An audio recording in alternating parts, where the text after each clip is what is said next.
So hello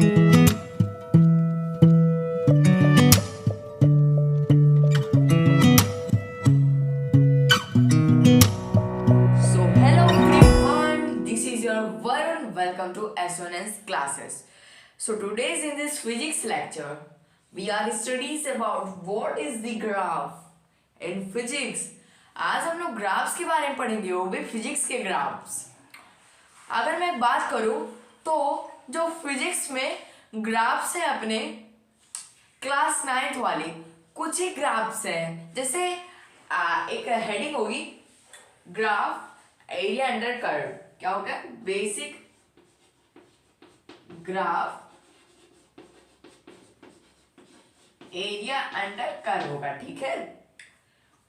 और आज हम इस ग्राफ में दोनों चीज कवर करने वाले हैं, ठीक है। पहला होता है बेसिक, क्या है ये? ग्राफ है। ग्राफ आप समझ सकते हैं, ग्राफ में स्लोप होता है और एरिया होता है। मैंने एरिया का अलग से बताएंगे। स्लोप जो होता है delta Y minus delta X. Delta Y क्या है? Change in Y. Delta Y का मतलब है चेंज इन, डेल्टा वर्ड हम जहां यूज करेंगे चेंज इन दोज थे, change in Y, same change in X. हम पहले y और x में चेंज फाइंड करेंगे, उसके बाद स्लोप आएगा। यहां पर ये वाला पॉइंट का फाइंड कर रहे हैं हम लोग, ये वाला पॉइंट ग्राफ में, ठीक है। ये 5 है और ये 80 है, ठीक है। क्या करेंगे? ए देखिए 80 माइनस 0 करेंगे, क्योंकि इनिशियल्स आ रहा है ना, इनिशियल्स। और यहां पर उसके बाद 5 माइनस 0 हो जाएगा, तो क्या आएगा? 80/5, जिसको हम लोग लिख सकते हैं 16, ठीक है। ठीक है, ये अपना सेकेंड टाइम साथ ना करे, कोई यूनिट तो यूज स्पेसिफिक तो होगी नहीं, ठीक है। हम लोग एरिया की बात कर रहे हैं। देखिए हमने ये यूनिफॉर्म मोशन का ग्राफ है, यही नाम भी देते जाए, यूनिफॉर्म मोशन। कैसा ग्राफ होता है? लिखिए एक पॉइंट, स्ट्रेट ग्राफ होता है, straight line graph, straight line graph.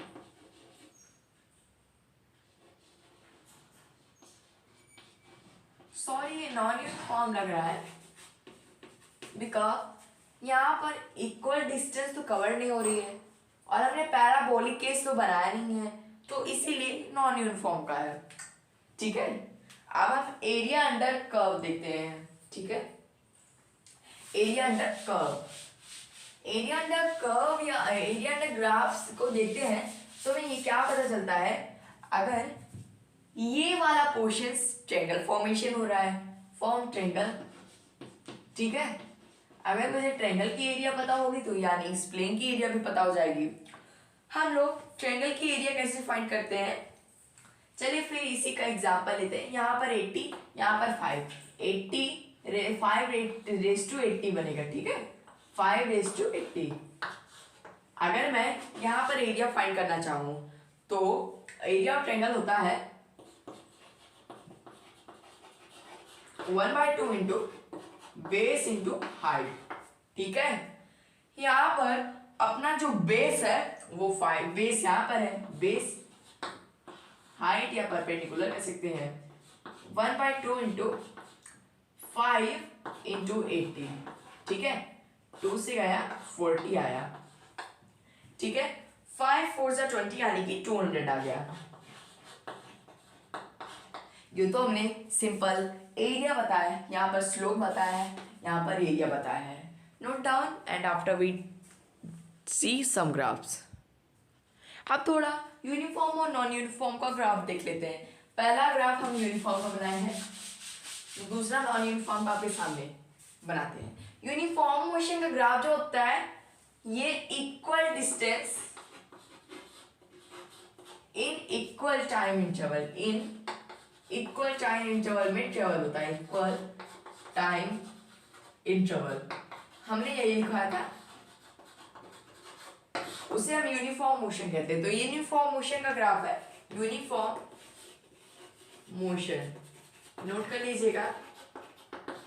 ये कैसा ग्राफ बनाता है? Straight line graph, straight line show करता है, ठीक है। अब यहीं पर इसका opposite case non uniform motion, X axis Y axis यहां पर रखते हैं, ठीक है। यहाँ पर 1 3 5 6 7 9 कुछ भी रख लीजिए, 10 30 40 50, या तो टाइम कांस्टेंट होगा या तो कुछ, ठीक है, दो इंक्रीमेंट क्या बने। तो ये कुछ स्ट्रेट नहीं जाएगा, ये ग्राफ स्ट्रेट नहीं जाएगा, ये पैराबोला जाएगा, देखिए पैराबोला, इसे हम लोग कहते हैं पैराबोलिक, पैराबोला, पैराबोला, ये पैराबोला फॉर्मेशन करता है। यूनिफॉर्म मोशन क्या करता है? स्ट्रेट लाइन फॉर्मेशन, और ये parabola formation, parabola formation, parabola formation, ठीक है, पैराबोला का फॉर्मेशन करता है। कौन करता है? Non uniform motion, non uniform motion, motion, ठीक है, इतना नोट करिएगा। आगे चलते हैं और ग्राफ देखते हैं। डिस्प्लेसमेंट टाइम ग्राफ को अगर मैं बनाऊं सिंपली,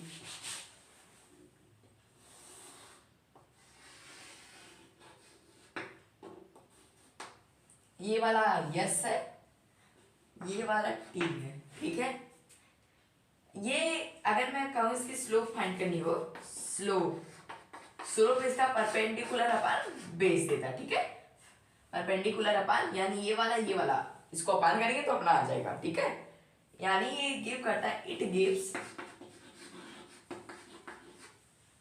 वेलोसिटी। कैसे वेलोसिटी देता है? ऐसे हम तो नहीं मानेंगे। हाँ, वेलोसिटी कैसे? अगर हम डिस्प्लेसमेंट को और टाइम को साथ मिलाओ तो क्या देगा? वेलोसिटी देगा ना। Velocity is equal to displacement upon time, ठीक है। और इसकी हम अगर एरिया की बात करें तो एरिया, थोड़ा पहले कुछ पॉइंट्स नोट करते हैं। जैसे यहाँ पर इसको हम लोग 5 मान लेते हैं, 10 मान लेते हैं, 15 20 25, ठीक है। 5 पॉइंट्स यहाँ पे 1 2 3 4 5 कर लेते हैं, 1 2 3 4 5, ठीक है। हम लोग अगर स्लोप फाइंड करें, मान लीजिए ये 25 कॉमा ये गया 5, 20। अच्छा, कुछ कंफ्यूजन ना करिएगा, ये एक्स एक्सिस पहले रहता है, वाई एक्सिस बाद में। ये मैथ का टर्म है, मैथ में पढ़ेंगे आप लोग, ठीक है। ये ऐसा टर्म होता है। तो हम करते हैं फाइंड स्लोप को।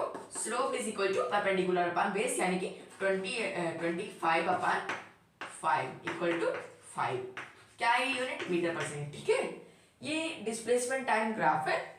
अब हम लोग वेलोसिटी टाइम ग्राफ देखते हैं। उसके पहले थोड़ा छोटा सा टॉपिक है, वो है एरिया ऑफ एसटी ग्राफ।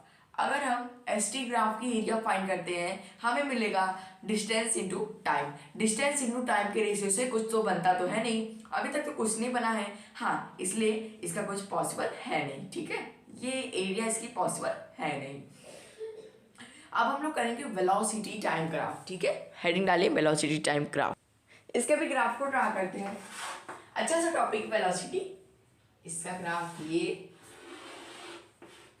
ये आया, यहाँ पर v, यहाँ पर t, ठीक है। अब देखते हैं इसका जो स्लोप है, स्लोप परपेंडिकुलर अपॉन बेस होता है, ठीक है। यहाँ पर delta y upon x axis आता है, यानी कि यहाँ पर डेल्टा v अपॉन t आएगा। v क्या होता है? Change in velocity upon time, ठीक है। क्या देता है ये? क्या देता है? एक्सीलरेशन। अरे एक्सीलरेशन की हमने एक्सेलरेशन लिखवा दी, the rate of change of velocity with per unit time is known as acceleration. ठीक है, यहाँ पर ये एक्सेलरेशन देता है। ठीक है, नोट कर इतना स्लो का पॉइंट। अब हम देखते हैं इसका एरिया कैसे फाइंड होता है। ठीक है, एरिया अंडर ग्राफ। अगर मैं इसकी एरिया फाइंड करूं, लेट बी, हमने वैसे ही खींचा है। एरिया अगर फाइंड करो, एरिया क्या होगा, v इंटू टी। ठीक है, एरिया चल रहा है, एरिया क्या होगा, v इंटू टी। v मतलब वेलोसिटी, t मतलब टाइम। वेलोसिटी इंटू टाइम करेंगे तो डिस्प्लेसमेंट देगा। It gives displacement. ठीक है,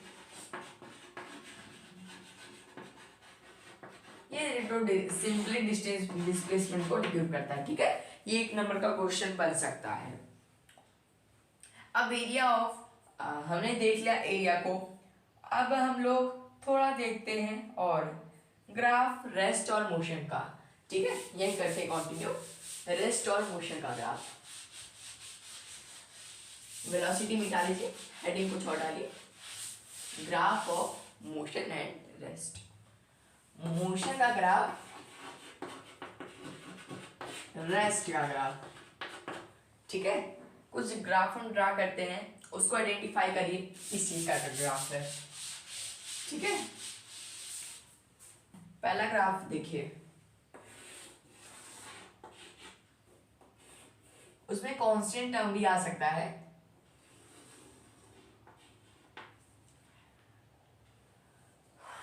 ठीक है, यस, टी ग्राफ है।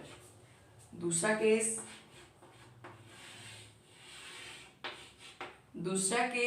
है। ठीक है, दूसरा केस यही है, सिंपल। ये टाइम एक्सिस ऐसे इसे चलता जा रहा है, टाइम चलता जा रहा है, स्पीड कुछ नहीं बढ़ रही है। ठीक है, यूनिफॉर्म देखिए, यहाँ पर ऐसे मोशन हो रहा है। ठीक है, ये मोशन का ग्राफ है, ये रेस्ट का ग्राफ है। देखिए, यहाँ पर कोई डिस्टेंस है, यहाँ पर टाइम है, टाइम्स के साथ कांस्टेंट चल रहा है, टाइम के पैरेलल है, पैरेलल टू टाइम लिख सकते हैं, थोड़ा पैरेलल।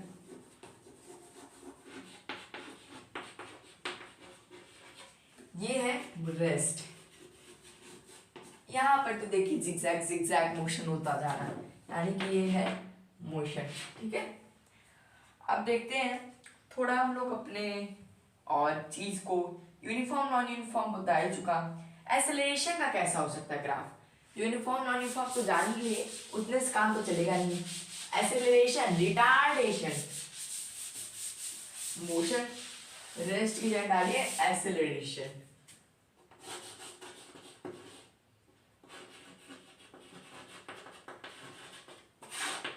ठीक है, एक्सेलरेशन का ग्राफ कैसा होगा,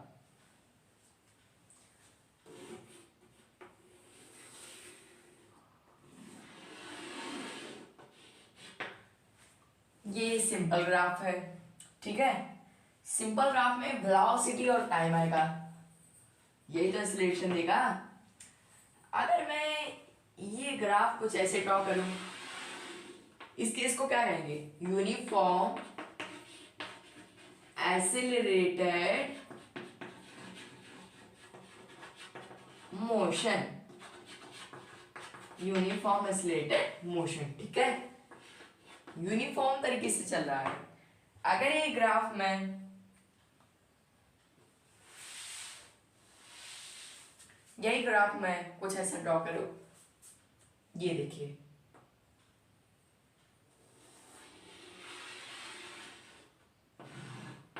ठीक है, ये रिटार्डेशन का केस है, क्योंकि हम लोग एक वेलोसिटी यानी कि फाइनल वेलोसिटी एफ से जा रहे थे, एफ या वी वाले, ठीक है, उसे जा रहे थे। अचानक से मैं ब्रेक मारा, अचानक से गाड़ी में ब्रेक लगा, स्पीड हो गई डाउन, केस क्या आ गया, रिटार्डेशन, रिटार्डेशन ग्राफ। ठीक है, ये सब पॉइंट पूछे जाते हैं। अभी मैं एक क्वेश्चन टाइप का भी ग्राफ लाऊंगा। अब हमारा टॉपिक एसिलेशन सब ग्राफ खत्म करता हूँ। रिटार्डेशन का ग्राफ भी पता है हमने। अब एक टेस्ट लेते हैं, ठीक है, एक टेस्ट लेते हैं। एसिलेशन ग्राफ नहीं, क्वेश्चन प्रैक्टिस। क्वेश्चन नोट करिए। मैं एक ग्राफ बना रहा हूं, आपको बताना है। पहले कुछ ऐसा चला, ठीक है, फिर उसके बाद कुछ ऐसे चला, फिर कुछ ऐसे चला, ठीक है। ये यहाँ हम ए मानते हैं, यहाँ बी मानते हैं। ये पॉइंट ऑरिजिनेटेड है ओ डॉट डोर मान, यानी कि इसे हम x मान लेते हैं, इसे हम y मान लेते हैं, और यहाँ पर d और c है। देखिए हम अगर पोजीशन बताएं d और x की, dx जो है यूनिफॉर्म मोशन से चल रहा है, यूनिफॉर्म मोशन, ठीक है। दूसरा केस ये d टू c कांस्टेंट है ना, अरे ना तो रेस्ट कर रहा है ना तो मोशन कर रहा है, कांस्टेंट बैठा हुआ है। d टू c जो ग्राफ है कांस्टेंट है, कांस्टेंट, ठीक है। इस b टू c ग्राफ है, क्या शो कर सकता, b टू c ग्राफ जो है रिटार्डेशन शो कर रहा है, ठीक है। रिटार्डेशन b टू c क्या शो कर रहा है, रिटार्डेशन।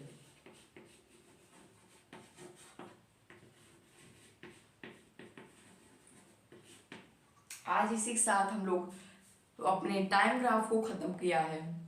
हम अगले लेक्चर में हो सकता है प्रूविंग कर सकते हैं equations of motions by graphical method. अगर देखिए, अगर मैं ग्राफ ना बताया होता तो हो सकता है आपको प्रॉब्लम होती एसिलेशन, यानी कि v is equal to U plus A T, S equal to U T plus half A T का स्क्वायर इक्वेशन को प्रूव करने। इक्वेशन एक बार फिर मैं लिखूंगा, याद कर लीजिएगा, याद हो पाए तो याद करिएगा। अगले लेक्चर में प्रूविंग होगी। इक्वेशंस क्या है, 3 इक्वेशंस है। फर्स्ट इक्वेशन है v is equal to U plus A T, दूसरा इक्वेशन है s is equal to U T plus half A T का स्क्वायर, लिखते जाइएगा। थर्ड इक्वेशन है v square equal to U square plus 2s, या इसको हम लिख सकते हैं 2es equal to V square minus U square, ठीक है। आज का लेक्चर नहीं खत्म करते हैं। So thank you for watching.